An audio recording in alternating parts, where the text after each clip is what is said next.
Hola, ¿qué tal chicas y chicos? Me da muchísimo gusto saludarles el día de hoy, darles la bienvenida al episodio del día de hoy. Estaremos hablando de Éxodo, del capítulo 32 al capítulo 34.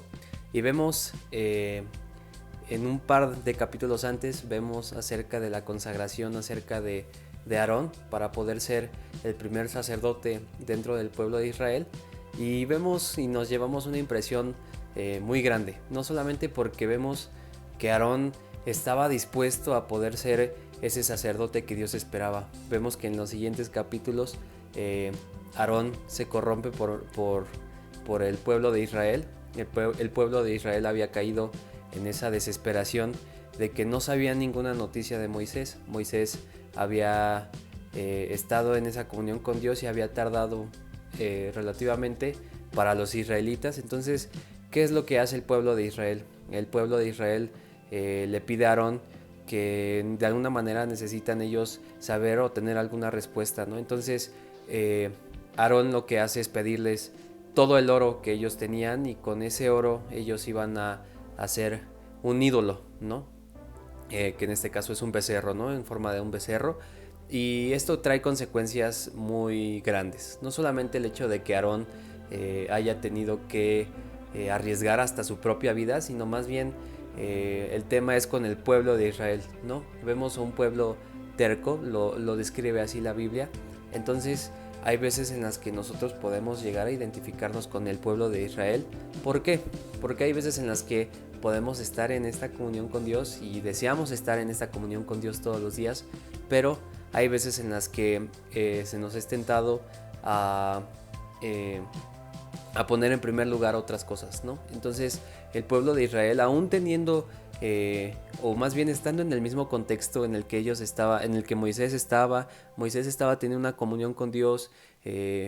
Moisés externaba esto por medio de diferentes actos, y aún teniendo esto en cuenta, ellos tenían una desesperación muy grande, ¿no? Y hay veces en las que nosotros podemos caer en esa desesperación, ¿no? Aún teniendo a Dios y Dios obrando en nuestras vidas, podemos caer en eso, ¿no?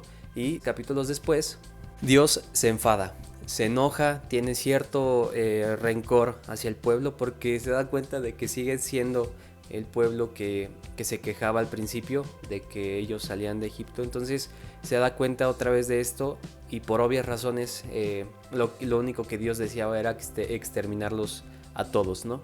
De nueva cuenta tiene ese deseo de querer de alguna manera pues demostrar su enojo y demostrar que Él es Dios por medio de la destrucción, ¿no? Por medio de la muerte. Y Moisés es quien apacigua a Dios. Suena un poco raro o un poquito difícil de creer, pero si vemos en los versículos, vemos que Dios a Moisés lo considera un amigo.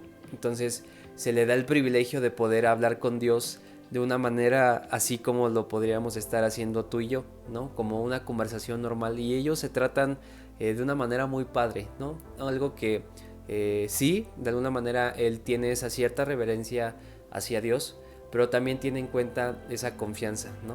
Entonces están estableciendo una amistad a tal grado de que Moisés le pide que no sea tan duro con ellos, que sí va a tener consecuencias lo que ellos hicieron, pero que él permita tener una segunda oportunidad. Y así fue.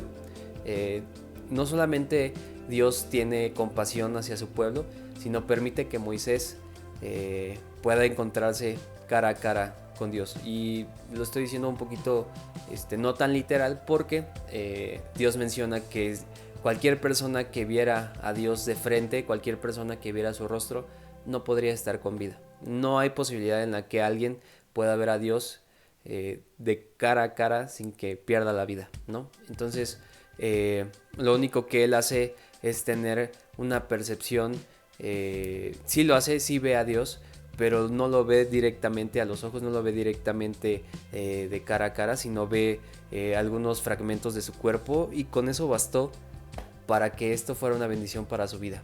Y Imagínense ustedes en el lugar de Moisés, en el lugar en donde podamos tener esa comunión, esa confianza, ese total acercamiento a Dios, que podamos verlo, ¿no? Y va a llegar el día, en el momento en el que nosotros lleguemos a conocer a Dios, va a ser un día maravilloso. Y es algo que debemos anhelar todos los días de nuestra vida.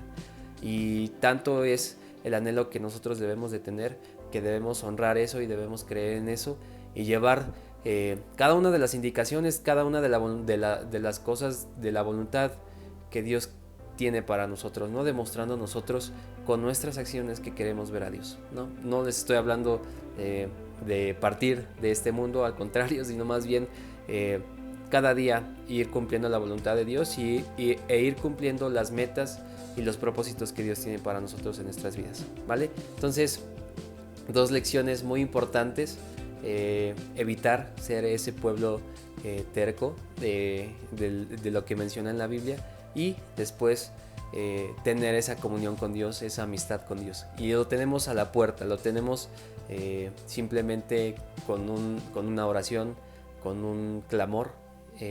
Tenemos la oportunidad de tener esta amistad con Dios, ¿vale? Cuídense mucho y que Dios los bendiga. Bye.